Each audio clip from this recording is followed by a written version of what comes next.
Living flame number 4. Were not our hearts burning? This comes from the two disciples on their way to Emmaus. We find it in Luke chapter 24, and it says, Then they said to each other, Were not our hearts burning within us while he spoke to us on the way and opened the scriptures to us? So they set out at once and returned to Jerusalem, where they found gathered together the 11 and those with them who were saying, The Lord has truly been raised and has appeared to Simon. Then the two recounted what had taken place on the way and how he was made known to them in the breaking of the bread. Were not our hearts burning within us while he spoke to us on the way and opened the scriptures to us? This is another living flame in our life. Our hearts burning because of the Word of God, because of the love of God that is alive in us. This is also the message of Easter. It is the message of new life. Pag-alabing ng ating puso para hindi tayo nakadugmok sa kinilalagyan natin sa mga sitwasyon ng buhay na tayo ay parang walang-wala, na parang tayo ay naliligaw ng landas, na kahit buhay pa ay mistulang patay na. Some of us are living our lives in this miserable condition of despair, of what they call languishing in psychology. Walang buhay, walang saysay ang lahat, walang sigla, walang panlasa. Araw-araw na lang, pare-pareho. Are you in that situation of your life where everything seems to be routinary and ordinary? Nothing significant, nothing exciting.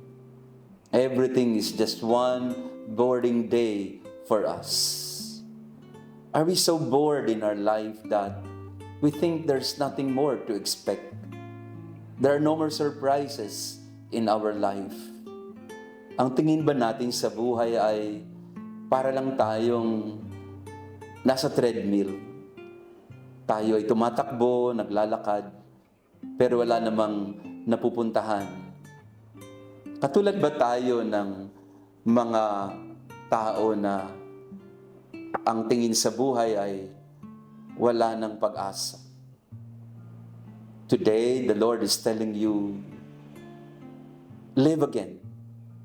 Mabuhay ka ulit. Let your heart burn again with desire, with longing, with passion, with dreaming. Hindi tayo kailangan na laging umiikot sa kawalan. Buhay ang Diyos. At binibigyan niya tayo ngayon ng panibagong kabanata, panibagong pagkakataon. Easter is a time when we realize that life is not one regression to another. Life is a pilgrimage. And it is a pilgrimage and journey that leads to hope, not to despair. So we ask ourselves, today, are we regretting everything that happened to us? Are we inflicting self-inflicted wounds in ourselves, in our lives? Marami pong mga sugat natin ay self-inflicted. Ibig sabihin, tayo rin naman na may gawa at tayo rin naman kasi ang may desisyon. Pero habang naglalakad yung dalawang alagad sa ating ebanghelyo, napakagandang balikan ang kanilang kwento. Pareho sila ng kalagayan natin. Bigo, galit, gustong umiwas sa problema, gustong kumawala sa kanilang sitwasyon. So they were heading to Emmaus, away from Jerusalem.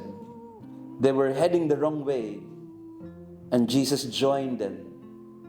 Ganun po si Lord sa atin. Sinasamahan tayo kahit papalayo na tayo sa Kanya. Kahit mistulang ang landas natin ay mali na o ligaw na. Tsatsagain tayo ng Panginoon. Gagabayan tayo. Sasamahan, kukwentuhan, at pag-aalabing muli ang ating puso. My prayer for you this Easter season is to find this flame in your heart. This living flame that burns within you, that we may have life again, that we may hope again. Friends, it is Easter already. The Lord is alive. The Lord walks with us. Happy Easter. Let the fire reign in your heart, and let the fire of the love of God awaken you from your slumber, from your sleep and boredom. Happy Easter.